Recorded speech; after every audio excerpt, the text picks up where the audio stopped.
नमस्कार मंडळी, मी वनिता पाटील मायले कट्टामध्ये तुमचं पुन्हा एकदा स्वागत करते।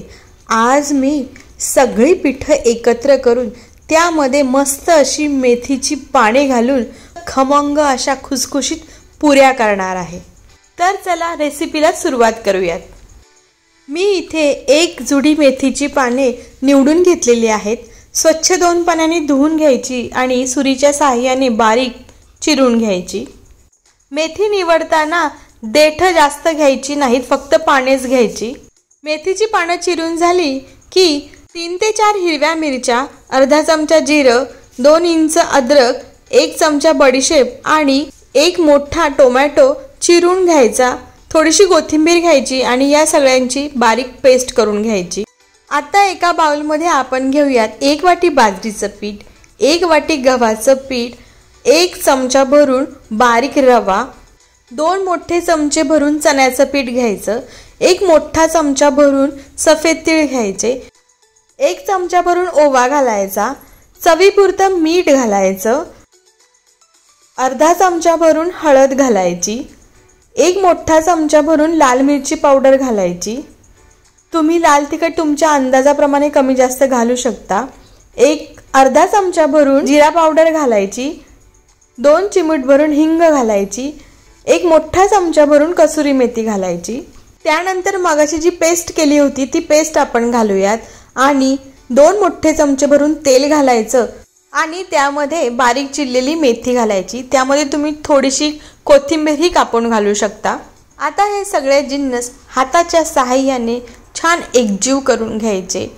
ऑलरेडी मेथीला थोडंसं पाणी सुटलेलं असतं आणि आपण जे वाटण केलेलं होतं, जी पेस्ट केलेली होती त्यामध्ये थोडा टोमॅटो पण घातला होता, त्यामुळे ऑलरेडी त्याच्यामध्ये मॉइश्चर असतं।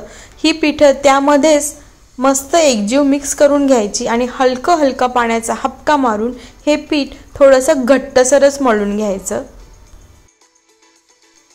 हे पहा, पीठ मळून झालेलं आहे। चपातीच्या पिठासारखंच मी हे पीठ मळलेलं आहे।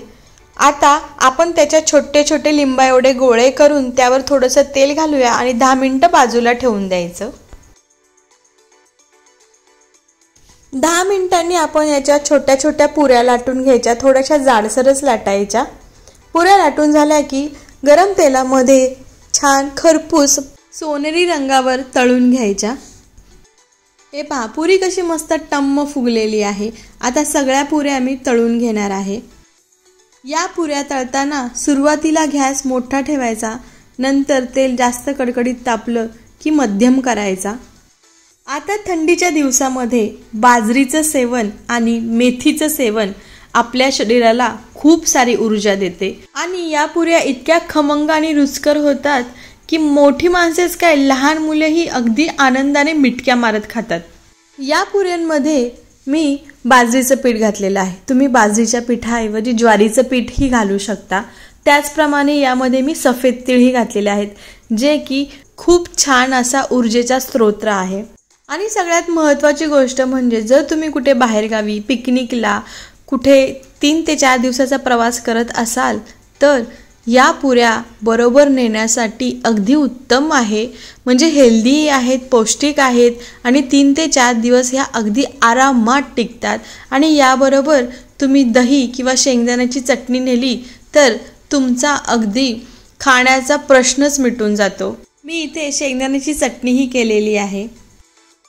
हे पहा मंडळी, मी एक पुरी तुम्हाला फोडून दाखवते, पहा किती छान दिसते। चला, वेदांची खायला सुरुवात ही झालेली आहे। मस्त पुरीवर त्याने सगळीकडे दही स्प्रेड केलेलं आहे, वरती शेंगदाण्याची चटणी टाकलेली आहे। आता मस्त रोल करून मस्त आस्वाद घेत आहे। त्याला तर ह्या पुऱ्या प्रचंड आवडल्या। तर मंडळी, तुम्हीही मी सांगितल्या त्याप्रमाणे ह्या पुऱ्या घरी नक्कीच करून बघा। मी तुम्हाला खात्री देते की ह्या पुऱ्या तुमच्या घरातल्या सर्व मंडळींना नक्की आवडतील। तर मंडळी, तुम्हाला आजचा हा व्हिडिओ, आजची ही रेसिपी आवडली असेल तर आपला चॅनल मायले कट्टाला नक्की लाईक करा, शेअर करा, सबस्क्राईब करा आणि हो, बेल आयकॉन दाबायला विसरू नका, म्हणजे तुम्हाला माझ्या पुढच्या व्हिडिओचे नोटिफिकेशन येईल आणि तुम्ही माझा पुढचा व्हिडिओ न चुकता पाहू शकाल। मंडळी, पुन्हा भेटूया अशाच एखाद्या नवीन व्हिडिओमध्ये नवीन रेसिपीसोबत। तोपर्यंत स्वस्त खा आणि मस्त रहा। Bye bye.